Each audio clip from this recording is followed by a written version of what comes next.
So thank you for coming to United We Win, Lessons Learned from Collaboration and Co-working Around the World. Please welcome Ichiro Lambe from Dejobaan Games. My name is Ichiro Lambe. I run an indie studio called Dejobaan Games. Today I am going to be talking about community, things that community can do for you, the way communities develop over time, the way they evolve, and a couple of lessons about co-working and collaboration. So why don't I step right in and talk a little bit about what I've done research on here. I know the Boston community fairly well, but I actually don't know much about other communities across the world.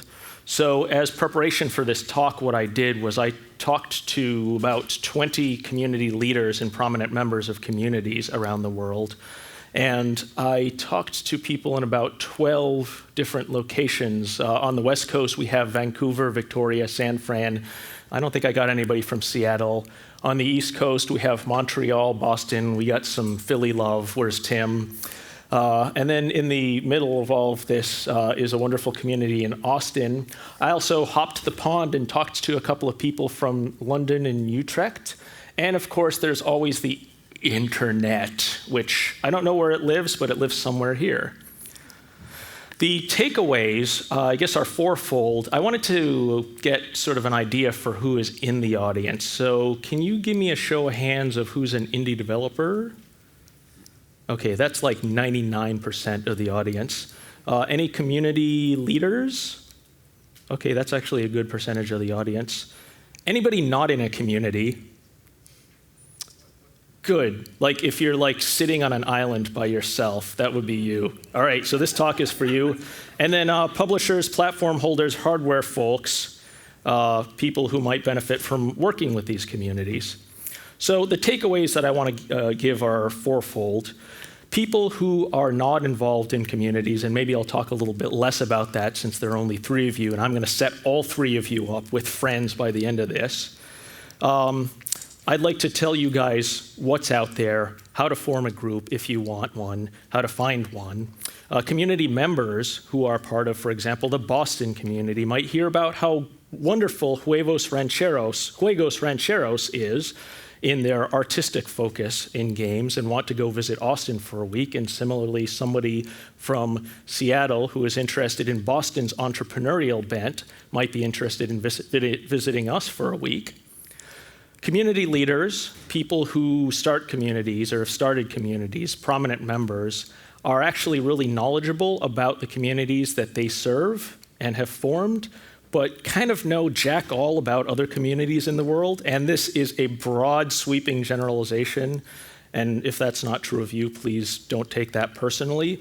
But time and again, when I ask a community leader, hey, you know, you're doing the community in Saskatchewan, can you tell me the community in Nova Scotia, what's going on there? They will apologetically say, oh, well, I know some great stuff is coming out of there, but I don't know exactly who's doing it or what's coming out of there. So hopefully I'll get some of you guys to mix with each other and talk to each other and learn from each other. And finally, if you are a publisher or a platform holder, if you create hardware, you will learn a little bit about how to interface with these groups. The roadmap is 4 steps. First, I'm going to talk about Boston as an example community. Being from New England, that's the one that I know best. I'd like to talk about the genesis of groups and how they evolve over time from 2 members to 20 to 200 to sometimes 20,000. I'd like to talk about what happens after those groups get really, really big and form splinters and spin-offs. And then I'd like to focus in a little bit about curated groups and co-working spaces. There's probably going to be time for Q&A after, but we'll see. So let's take a look at Boston. Boston is about 600,000 people, maybe 1 million in the surrounding area, or many millions in the surrounding greater Boston area. There are a number of universities, Harvard, MIT, Northeastern, etc. It has a storied game development history. People who know Infocom and Looking Glass, dearly departed, know that they are from Cambridge, Massachusetts, right next to Boston. And presently, happily, we have a number of AAA studios in the area from, for example, Turbine, Harmonix, Irrational, Rockstar New England isn't too far away. And there are a handful of successful independent game development studios, from the tiny one-person studio who's making a living creating games, perhaps on mobile, to 12-person studios to 50-person studios, sort of mid-size. The most important thing, of course, out of all of this is that communities are breeding successful games. So let's do a spotlight on Boston. What's going on in my hometown? The however many thousands of people who are peripherally interested in developing games, I think we're up to like 3,000 or 5,000 on our mailing list for our local IGDA chapter, come to a group called Boston Indies every month. I'm sorry, Boston Postmortem every month. That's this top one, IGDA Boston. And this is a very general purpose group. It is open, it's for everybody, AAA, indie, hobbyists, students, people who are educators, people who have nothing to do with game development, but are interested in the process may come to this and be welcome. And therefore, the talks are general purpose. So they're going to be, for instance, what's going on in the industry. Somebody from a AAA studio locally may give a talk about a postmortem for a project that they just completed. The community is large enough to have a number of spin-off groups, the most near and dear to my heart being Boston Indies and the Boston Indie Game Collective. And I don't know, is Michael there? Michael Carriere is sort of like the, he is the indie maestro of Boston, having founded the Indie Game Collective, which is a co-working space I'll talk about, and heading up, co-heading right now, Boston Indies. Boston Indies is a group of, what are we at, like 500 members on the mailing list right now. It is a monthly event that meets very regularly.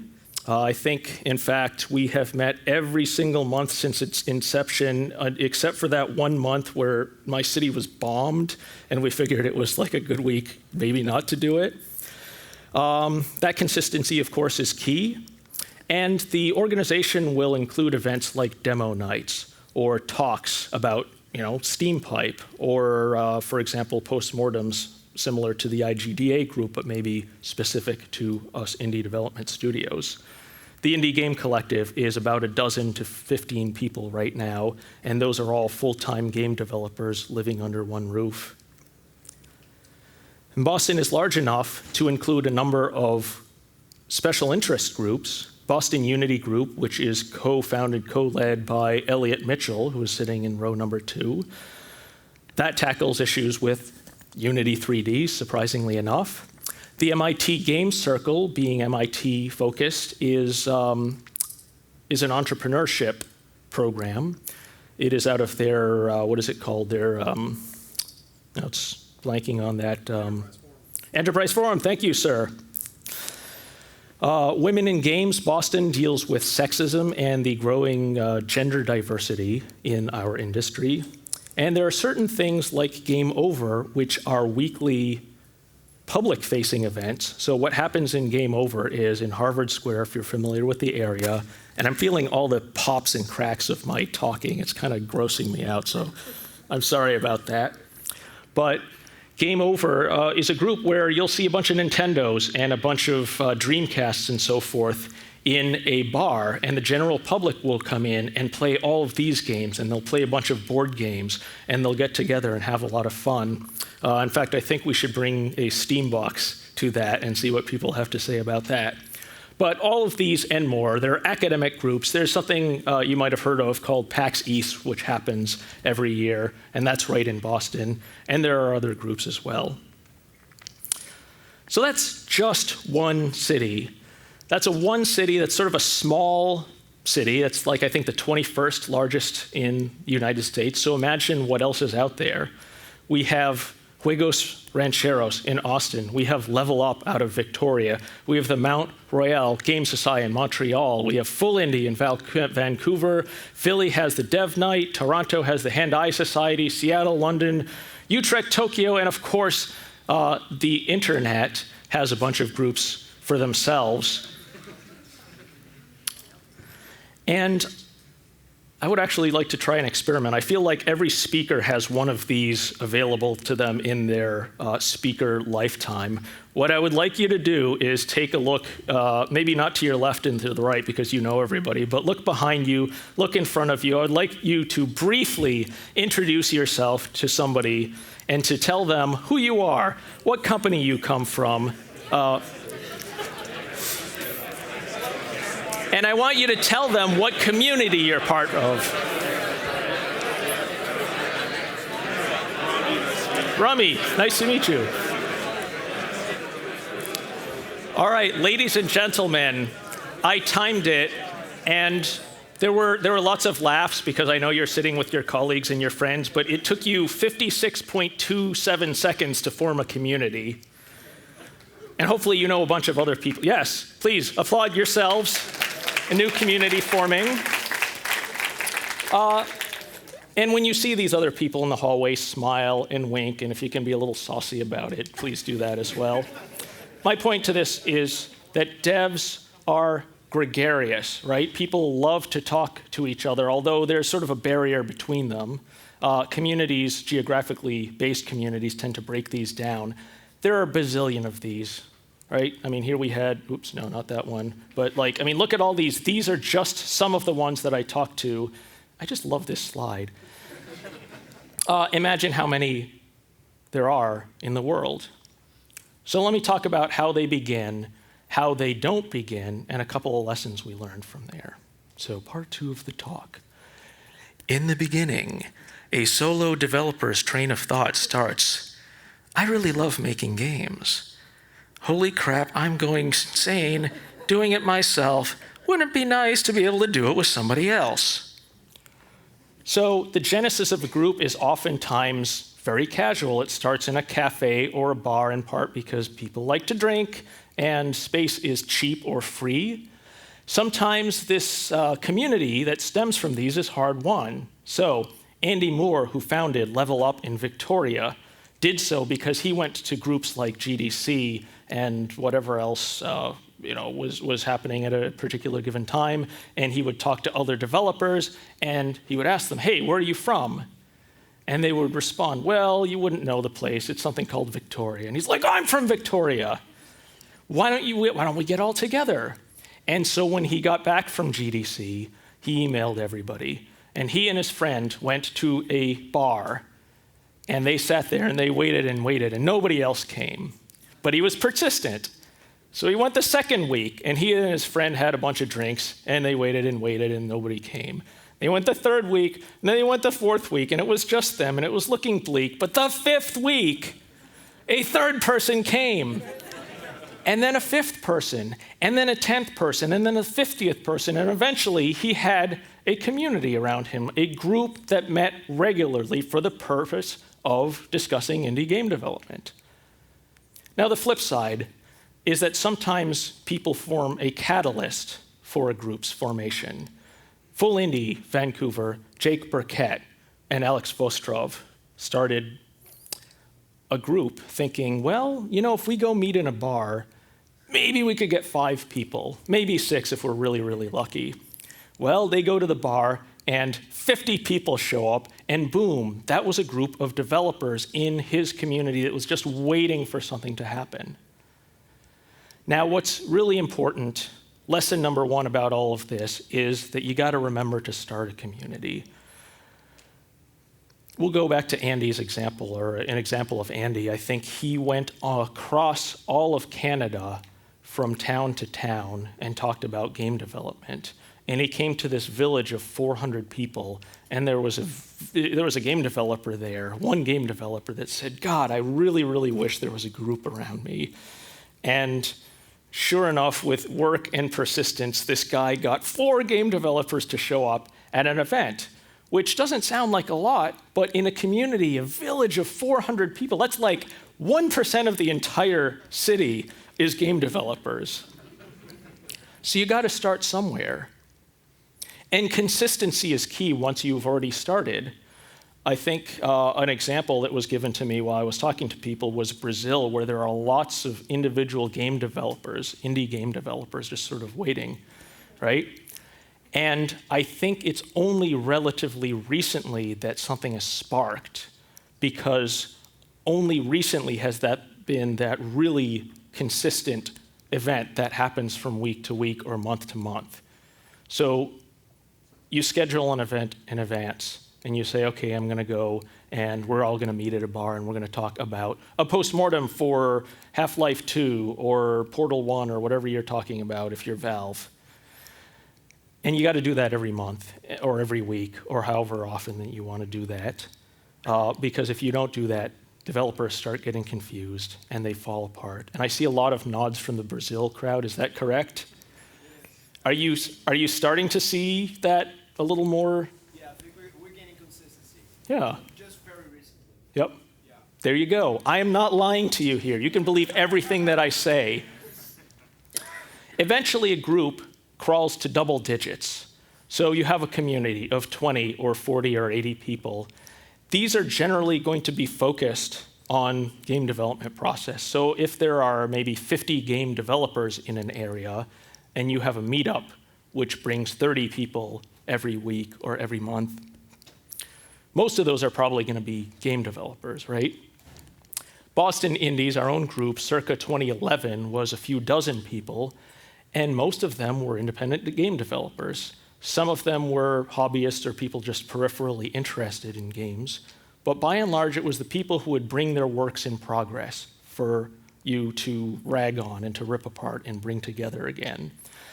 Full Indie UK, I believe, is a curated group. They have 80 members right now, of which maybe 40 members meet at a given time. And it's a group of people who specifically are creating or have created games. And they are, the discourse is pretty high there as a result of that. An interesting aspect of it is that they are a movable group, if I understand correctly, Jake. They go from Brighton to Birmingham to maybe London to wherever. And I sort of have this idea in mind of this indie steam locomotive system where there's like Game Jam car, and here's the Unity car, and here's whatever. I don't know if that's true or not. I'd prefer not to be disavowed of that image if it's not true. But even if you don't have, it's not true. Okay, thanks. Even if you don't have that, it's really, really cool, and you get this small town feel. You're going to have a bunch of developers who all know each other, who want to be respectful to each other and want to help each other out. You will attend barbecues rather than starting flame wars with each other. And there's this radical openness amongst the community. So I might tell you, because I know you, my sales figures or things that I've been working on that I might not be announcing to the public, or problems that I've been having, or successes, or who to talk to at Valve, or what have you.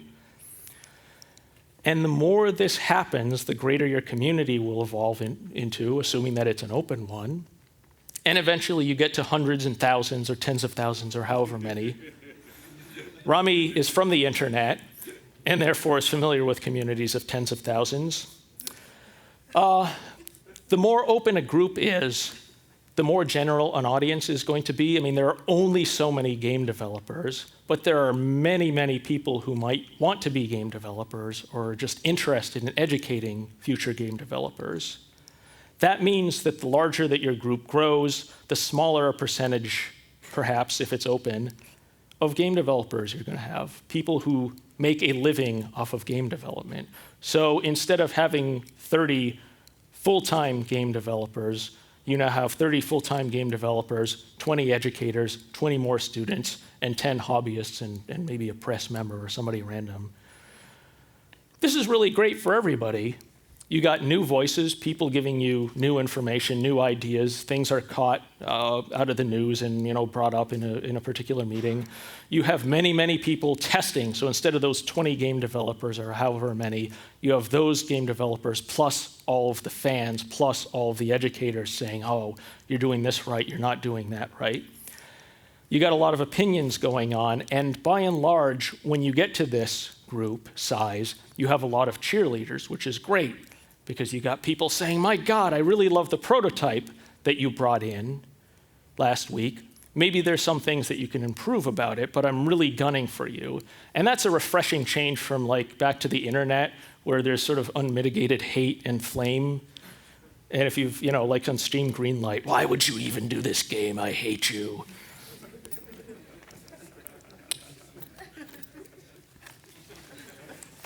It's going to get in the way. On the other hand, if I hide it, I'm going to get kicked out of the talk, but that's fine. You guys can come with me. We're a community.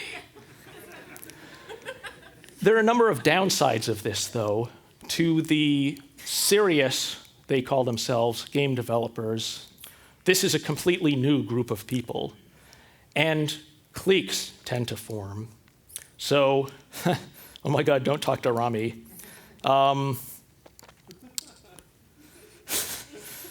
Okay, don't talk to Rami.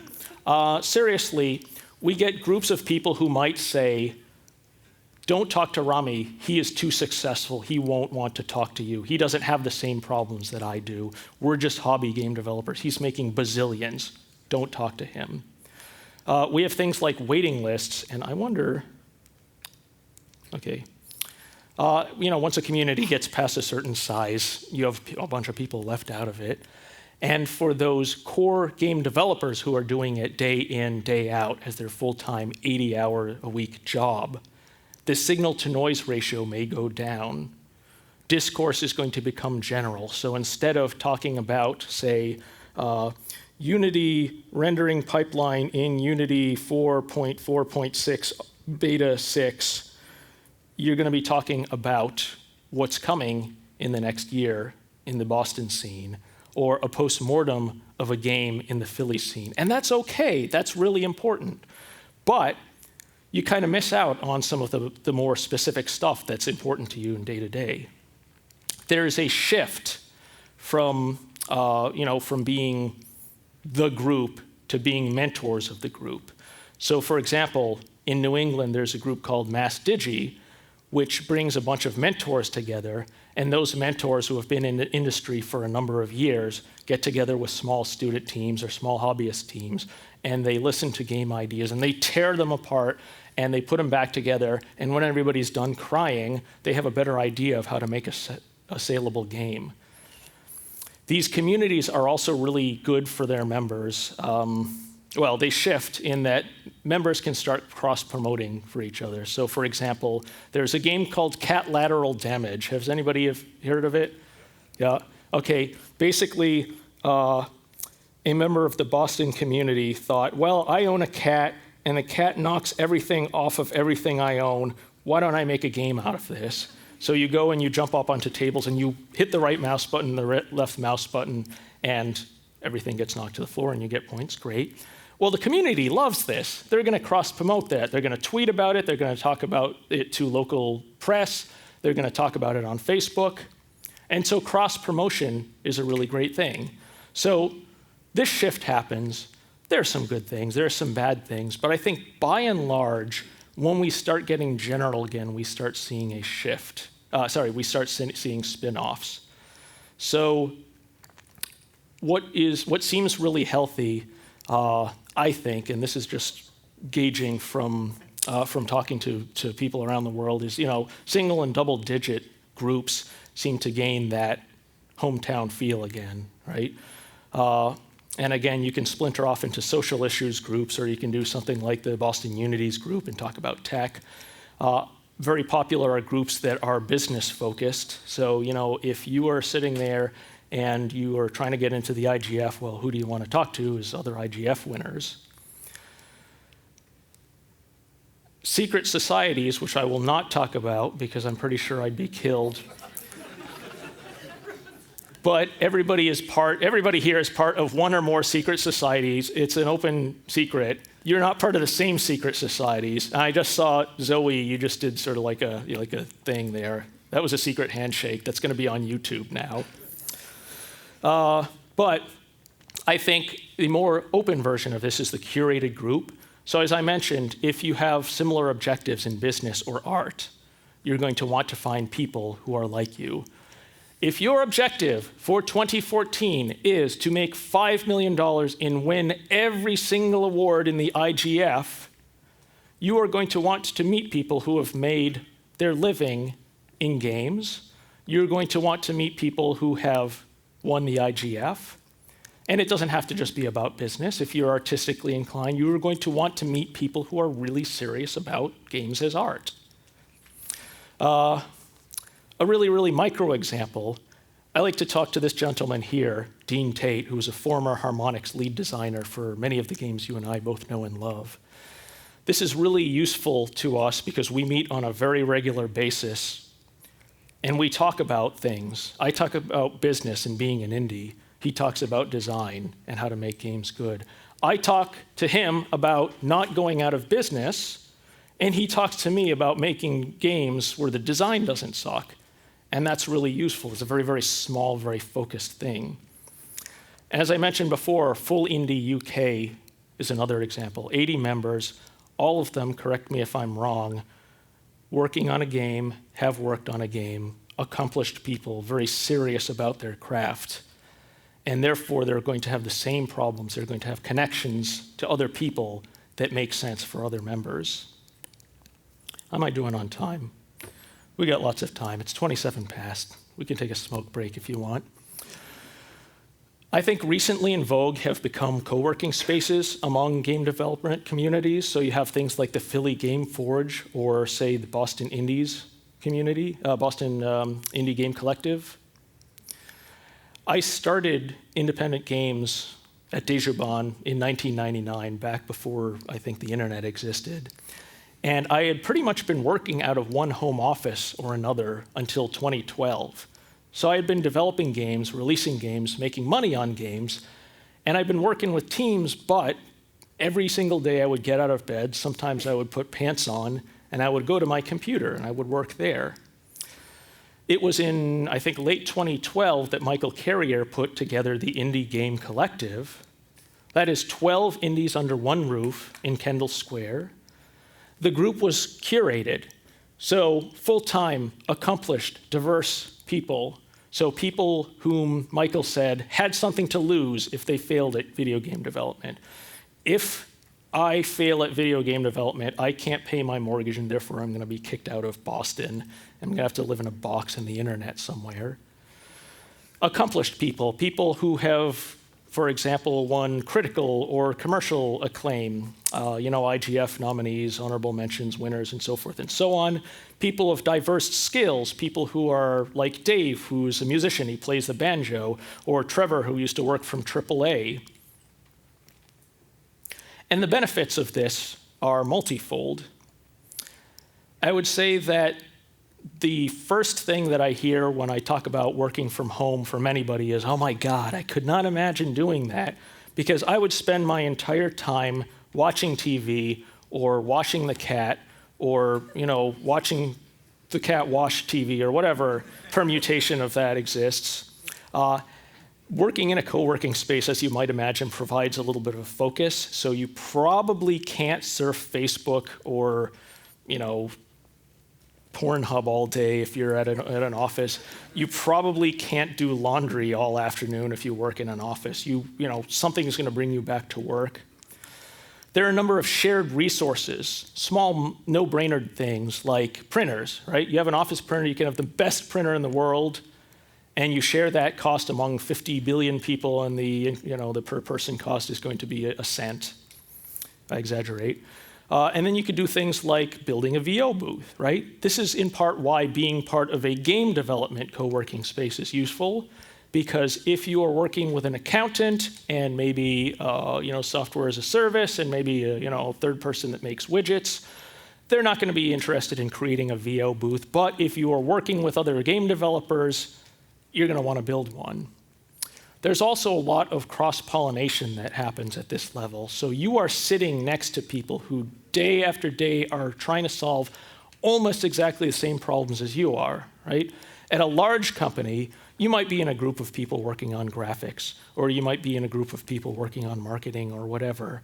But in a co-working indie space, most everybody is running a tiny business and trying to stay alive and make their $5 bazillion or what have you. A couple of examples of this out of the Philly Game Forge. How many of you guys have heard of, let's see, these French fries make terrible hot dogs? Show of hands. Anybody? Has anybody backed that Kickstarter? Okay. It is a card game that sprung from a game jam, if I recall correctly. And Sean Pierre of the Philly area said, I'm just going to create this card game and see if it's any interesting, it's any interest to anybody. So he put it together, and people played it and said, my God, that's really interesting. And because he knew Will Stallwood, who is a graphics artist, he was able to say, hey, Will, you're sitting 20 feet from me. Why don't you do the art for the cards? And since he knew the entire community, he was able to film the Kickstarter trailer, which I believe was aimed at getting $4,000 and ended up getting $20,000, which is pretty good for a card game about freaking hot dogs. Another example, maybe in the video game area, is our own Elegy for a Dead World. I work with a group of 11 other people in the Indie Game Collective, and we're working on a couple of games. Drop That Beat Like an Ugly Baby, Drunken Robot Pornography, and these games are really overdue, and I needed a break from them. So for a week, I said to a colleague, I said, you know what? Let's just drop everything that we're doing, get together, and create something. And if it works out, we'll go to Valve and we'll say, can we put you on? Can you put this on Steam? And if it doesn't, no big whoop. So we got together and sat down, and I actually always thought game development was going to be like this. We had a table, a bunch of paper, and colored pencils, right? That's the way game development is supposed to be. And we created this game. Over the course of a week, we prototyped this game. And we said, wow, this is really, really good. This is completely different from what we're used to doing. I do first-person shooters. I do games like, which is about jumping off of a building, right? Action game. Drunken Robot Pornography is a first-person bullet hell shooter where you're trying to destroy 30-story tall robots. Elegy for a Dead World is a game where you explore long-dead civilizations based on the works of long-dead British Romance-era poets, and you write about them. Completely different, right? And I would never have thought of all of this, or never have taken it in the direction that we did, if it weren't for cross-pollinating with people that I've sat next to, day in, day out.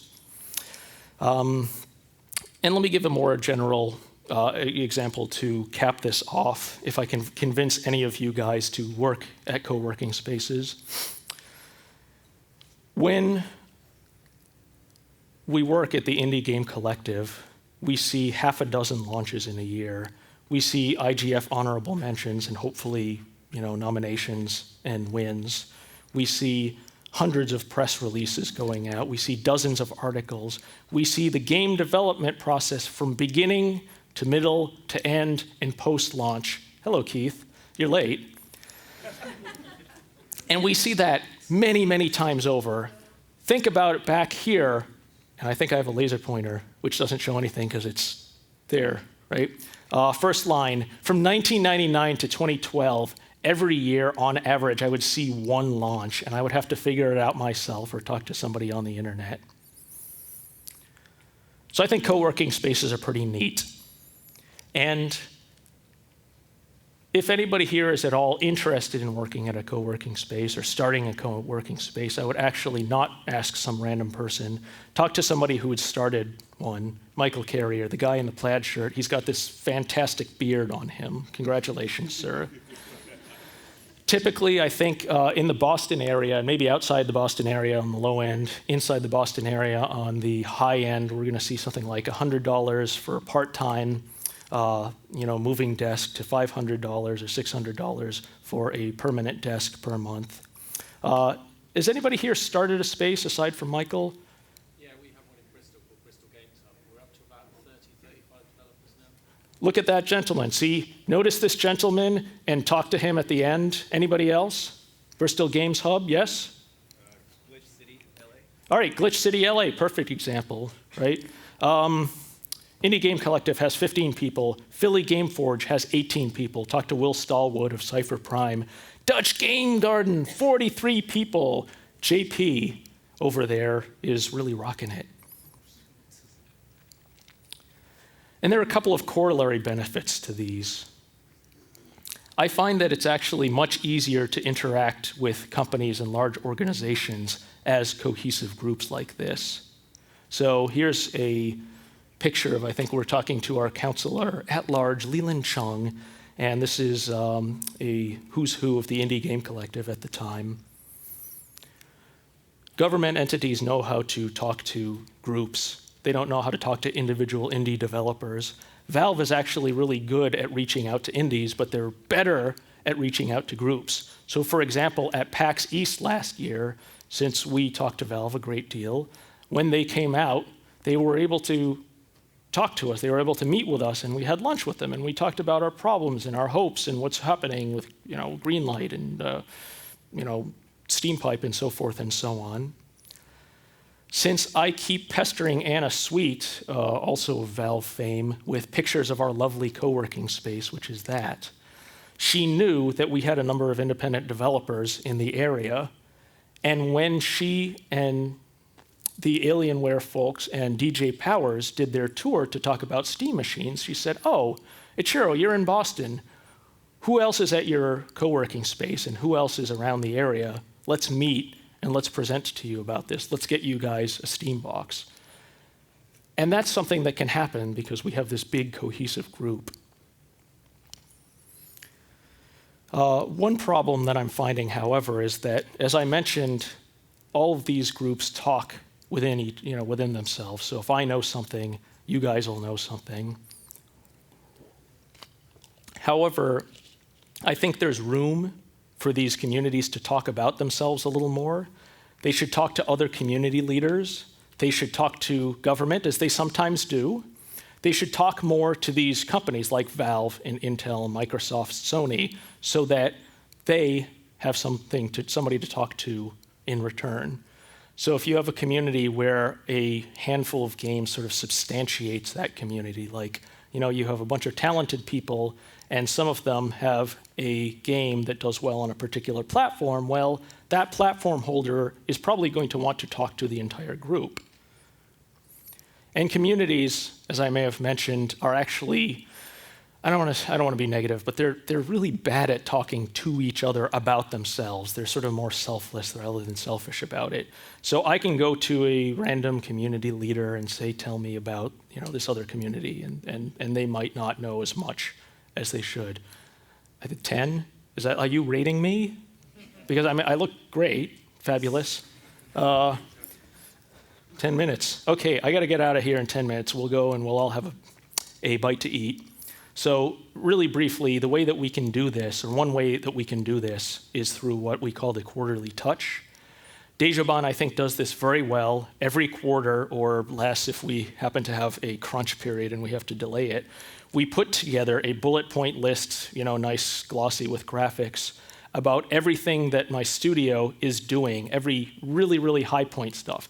Oh, we got this honorable mention in the IGF. Oh, we got placement here. We have the number one downloaded Oculus game on the Oculus share site, whatever. And then we send that out to companies and to members of the community. And as a result, they know that we exist. I wonder if communities could do this a little more and talk to companies and talk to other communities and see if they can get more information through to each other, because I would love to learn more about Juegos Rancheros because they sound amazing. And one thing I find about them and almost everybody else I've spoken with is that people are passionate about what they do, they're passionate about their communities, and they're willing to sit on Skype with me for an hour talking about their community, and it's fascinating. So I'd like to see more of this, maybe through a quarterly touch, maybe through whatever.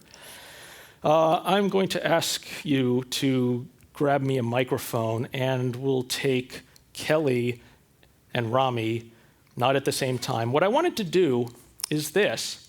Here are two people who have done a pretty good survey of communities around the world. Kelly Wallach of the Indie Mega Booth represents the #1 largest booth at PAX This is what? How many hundreds of developers? Like 100 devs or 100 games? Is this on? Okay. Yeah, it's on.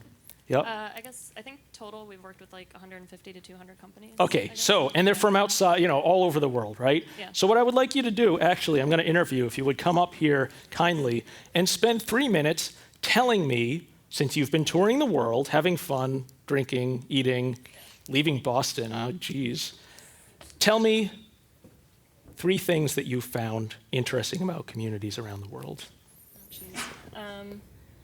Let's see. So I think there's a really big distinction between US and European communities, mostly based on academic and government grants and what that means for the developers and how they're learning to survive within those communities. So in the US, I think that the communities need to focus on helping each other and tend to be more business focused in a sense, because they have to be, because they can't bring in money or support otherwise. So like if you're not going to be talking to other developers and to companies and things like that, or trying to get onto a platform or whatever, you're basically going to sink, because there's no other way to bring in money or resources. European developers and European communities tend to have a lot of academic ties and money coming in for government grants and things like that. So it's actually it's interesting because you can be a little bit more artistic and you have a lot more freedom and you have the support from like these internal infrastructures that are already there for you, but then you also have like a little bit of a break on moving out to becoming consumer facing, because you don't have to, because you don't ever really need to pursue that. So there's sort of a difference between that as well, and it also is based on the size and like the type of like games and stuff that people are going to be interested in making. The other thing then is that I think that, like you were saying, like a lot of the communities don't really discuss all this stuff with each other. And the Mega Booth, at least, like we have people globally and locally and everything too, and it's a good way to connect other developers to each other, and they find out that they have a lot more in common than they thought that they did, and that people are like going through the same struggles and trying to do the same things as well. So it's sort of like you're not really as far away from all of these other communities as you think that you are, I guess. I think that's only 2 things, but that's fine. Hey, that's perfect. Yeah. Thank you very much. Let me pull up, please. Let me pull Rami up. Rami Ismail, founder of Lambe, a gentleman who tours the entire universe, including the internet. Can you give me, let's see, how much time do we got? Oh, 5 minutes. All right, Rami, 3 minutes. Give me 3 of your top most important points. Well, I'm going to agree with Kelly on both of those points. I think Europe is a completely different environment than the US. It has a lot of government structure. I do think that a lot of the larger communities in Europe are still commercially focused. Something like the Dutch Game Garden is actually a business center / incubator and fulfills both of those roles. Where something like Copenhagen, for example, all of the people in the Copenhagen community tend to come from MIT, the Copenhagen University. I think one of the interesting things I found is that a lot of communities, even within a country, tend to be really, really different. Something like Boston is completely different from something like LA, where LA has a bunch of more fragmented communities that are starting to like come closer together, while Boston has this really interesting mix of people just starting out as indies, and then also people coming from like universities or schools or from AAA studios, joining indie from that. So the way communities grow seems to be really unique to every location, and I think that is actually a really valuable thing, because that also means that the perspectives that each community has can help other communities grow if only they would get in touch. And I think one of the most interesting examples of that is actually in the more emerging territories, something like Brazil, for example, but also South Africa, which I also visited earlier this year, and some of the Asian countries. They have a really sort of new type of community that they're building, and they're trying to get visibility on a global scale through that. And that is a problem that we haven't faced in Europe or America, because we've always had that visibility just from being in this territory. And I think seeing what those communities are going to do is going to be one of the more interesting developments of this in the next year. All right, thank you, sir. Rami.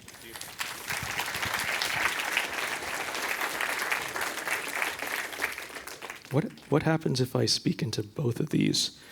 I am out of time. I have like 3 seconds left. Does that include, do I have time for QA? Yes? 1 or 2 questions. Why don't we start with 1 question? Oh, sorry, I will give you the microphone back. Question, sir. I just have a real quick question. I'm new to Seattle, but I was wondering if there's any co-working spaces in Seattle, if anyone knows. Yep, talk to John Krajewski, I think. Talk to that gentleman at the end. He will say yes, and he will tell you where to do. Could I get show of hands again who's a community leader? I would like you to all stand up and go to the back of the room. Just stand up, go to the back of the room. Man, you guys look so sad. I'm not going to shoot you. I'm gonna celebrate you here. If you guys would like to chat with me, here I am, Ichiro, Dejobaan. I lamb at dejobaan.com. I usually have a beard and horns. These men and women are the people who lead or are prominent members of their communities. What I would like to happen, instead of my standing up in here and answering one question after another, is I would like you guys to go and to talk to these people, and just as importantly, I would like you guys to talk to each other, especially if you don't know each other. So that's pretty much all I have to say. I would like to thank all of you very much, especially everybody.